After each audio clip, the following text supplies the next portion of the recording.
Hello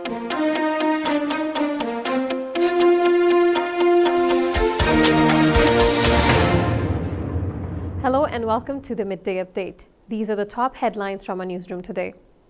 His Majesty the Sultan sends condolences to Emir of Kuwait.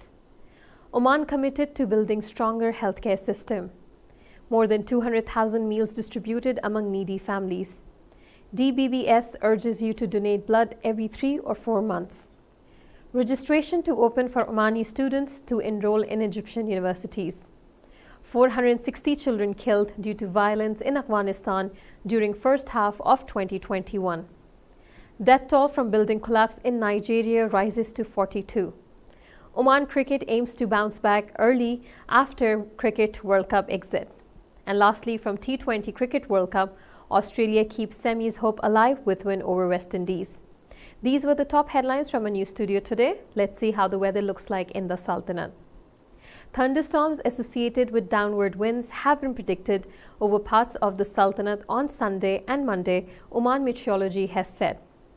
According to the statement issued by the meteorology, it said that there are chances of cloud formation with thunderstorms accompanied by active downward winds that may lead to water flowing in wadis and reefs in Musandam Governorate, Al-Hajar Mountains and the neighboring areas extending to the coastal areas of the Oman Sea today and tomorrow. With that, let's see how the temperature is like in rest of the governorates. Muscat will be sunny with temperatures between 25 to 32 degrees Celsius. Musandam will be expecting a thunder lightning with temperatures between 24 to 28 degrees Celsius.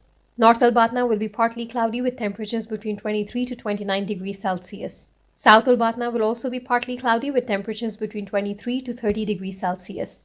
Al-Buraymi will also be partly cloudy with temperatures between 21 to 31 degrees Celsius. Ad-Dahira will also be partly cloudy with temperatures between 21 to 31 degrees Celsius. Ad-Dakhliya will also be partly cloudy with temperatures between 20 to 31 degrees Celsius. North Al-Sharqiya will also be partly cloudy with temperatures between 20 to 32 degrees Celsius. South Al-Sharqiya will be sunny with temperatures between 21 to 32 degrees Celsius. Al-Wusta will also be sunny with temperatures between 22 to 33 degrees Celsius. And lastly, Dhufar, it will also be sunny with temperatures between 23 to 29 degrees Celsius.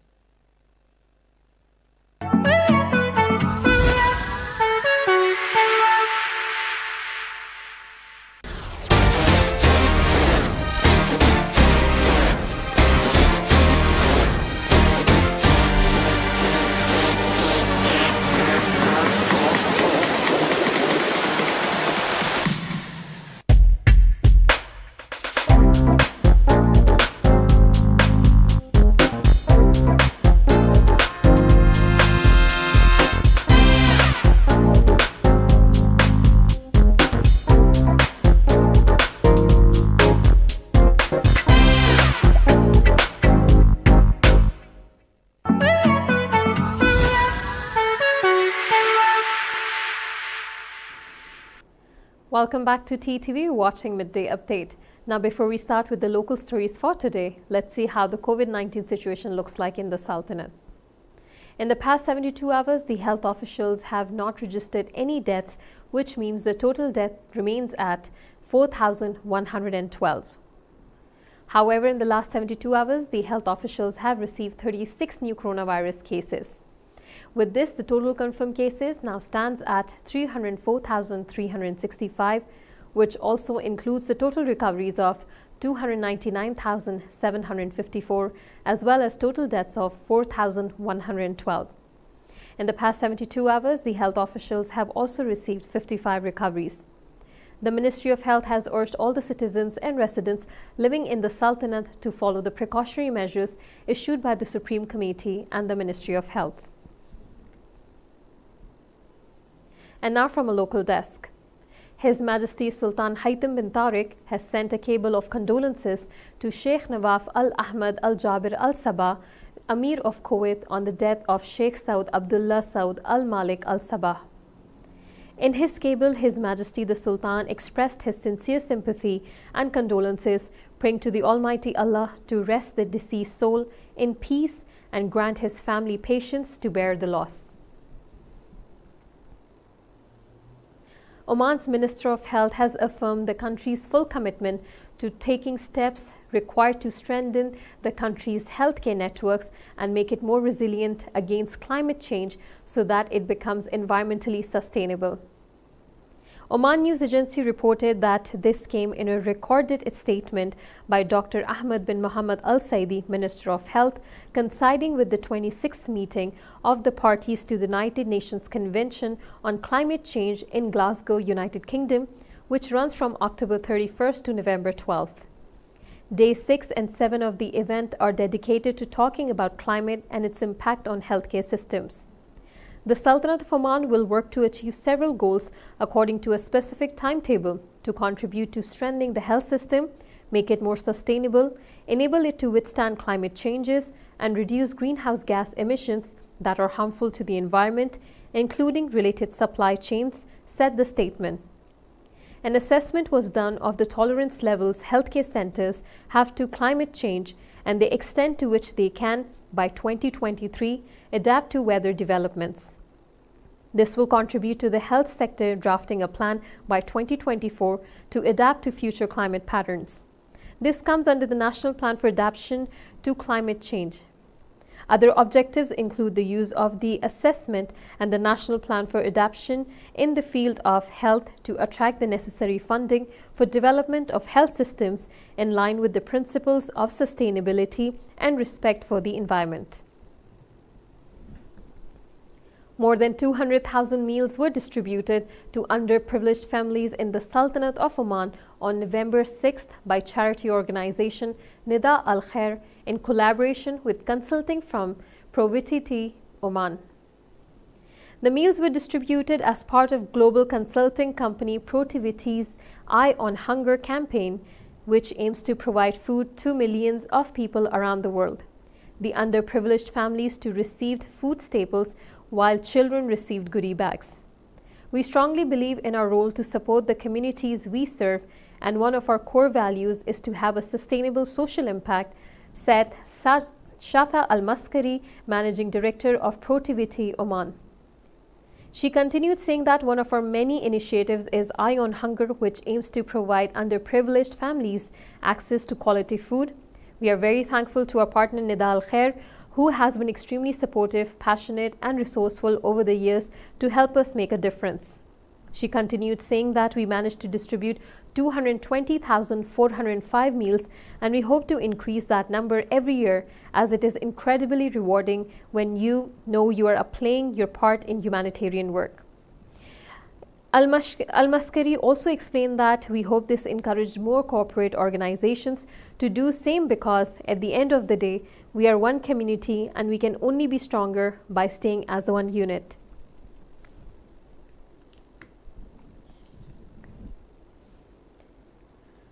The Department of Blood Bank Services, commonly known as DBBS, has urged people to donate blood every 3 or 4 months. In a statement issued by DBBS, it said that many cases need blood transfusion, and some of these cases need a large number of blood units. As each blood donor can donate 1 unit of blood, blood banks need more donors per day. The need for blood continues. Donate blood every 3 or 4 months, the statement said. The registration will open for Omani students who wish to enroll in Egyptian universities for the second semester of the academic year 2021-2022 from November 20th this year until January 24, 2020, the Embassy of the Sultanate of Oman in Cairo has said.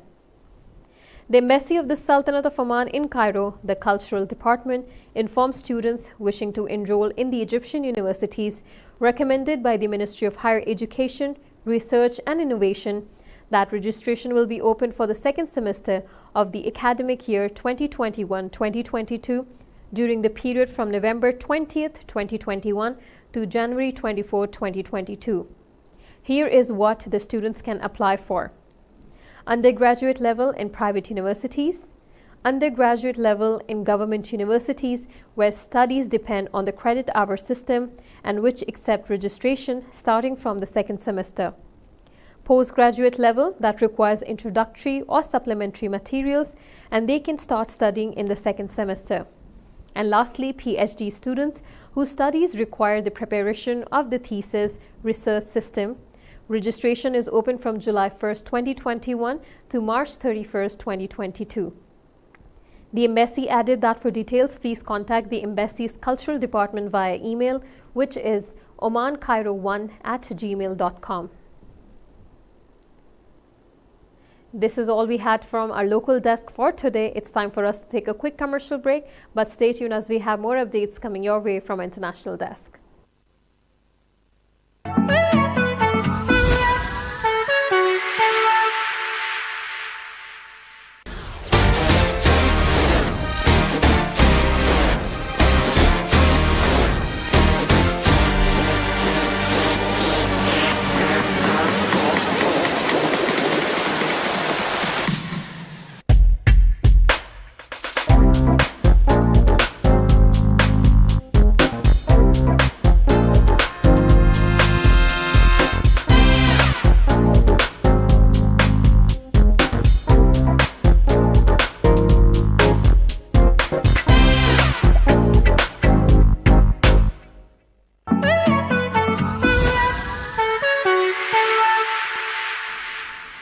Welcome back to TTV. You're watching Midday Update. And now from International Desk. The United Nations Children's Fund, commonly known as UNICEF, in its latest report said that at least 460 children were killed due to relentless violence in the first 6 months of the current year in Afghanistan. The report also cited the killing of 9 members of one family, including 4 girls and 2 boys, who were reportedly killed on Thursday morning when an explosive remnant of war detonated inside a home in Kunduz, reported Tolo News. The report also stated that 3 other children were injured. It emphasized that the lives of thousands of people in Afghanistan have been affected by the waves of 4 decades of conflict. A 6-year-old boy named Hibatullah, who lost his leg during the conflict in Nangarhar, said that he is now dependent on an artificial leg. Hibatullah's father, Abdullah, said, "My son was hit with a bullet in a clash in Nangarhar. He was hospitalized for a long time and then his leg was amputated." He emphasized that the family became hopeless. Further, Abdullah said that the child is now under treatment by the Red Cross and they made an artificial leg for him. Muhammad Fahim, a therapist, stated that every day 10 to 15 children who are brought to him struggle with brain freeze. He termed the situation very dangerous and blamed the war for such incidents. The UNICEF also expressed concern over the condition of Afghan children. For years, Afghan children have been struggling with poverty and malnutrition, according to UNICEF.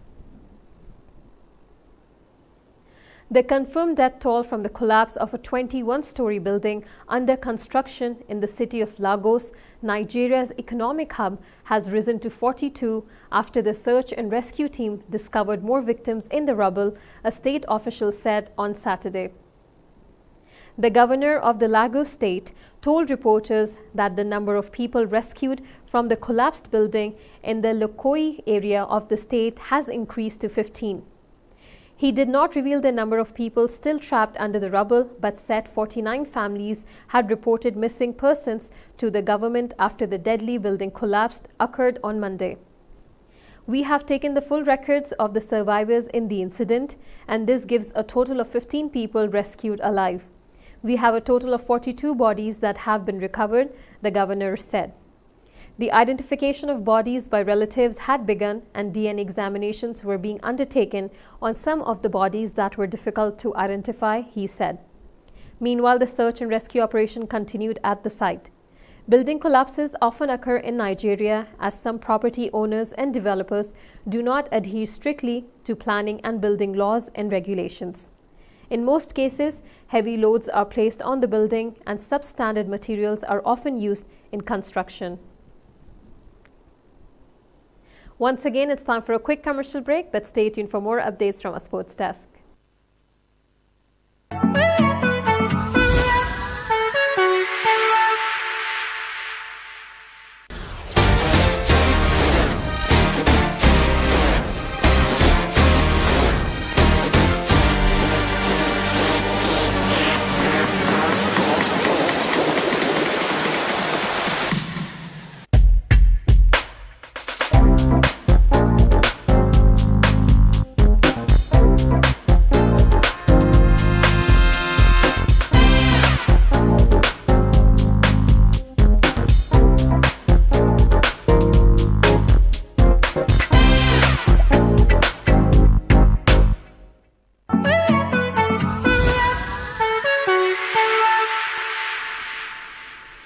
Welcome back to TTV, and now from a sports desk.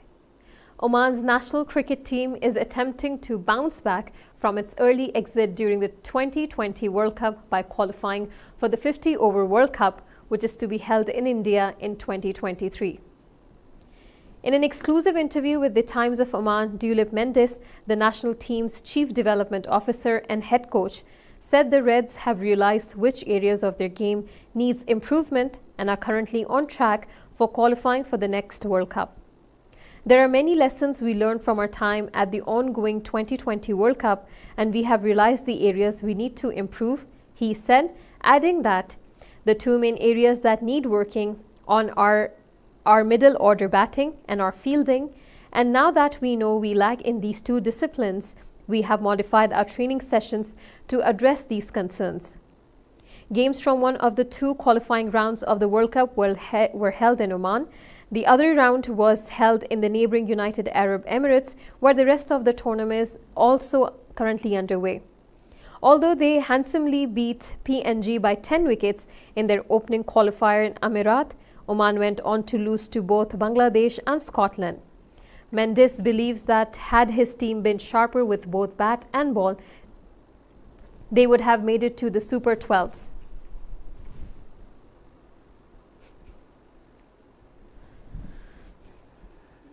Australia demolished West Indies in their final Super 12 match in Group 1 of the ongoing ICC Men's T20 World Cup 2021 at the Sheikh Zayed Stadium on Saturday. With this 8-wicket win, Aussies are now in a good position to make the ICC Men's 2020 World Cup semi-final. David Warner and Mitchell Marsh played the innings of 89 and 53 respectively as Australia chased the target of 158 runs in just 16.2 overs. The two-time Men's T20 World Cup winners, West Indies, racked up an impressive 157 runs with the loss of 7 wickets, first up on the back of their top-of-the-order batters. And in reply, Australia never looked uncomfortable in chasing it down as they gathered 2 points with 22 balls to spare. With this news, we have come to the end of the episode for today, but stay tuned as we'll be coming back again tomorrow with more updates and latest news your way. Keep watching TTV. You've just heard the live feed from the TTV studios on TFM 95.4. Let's talk.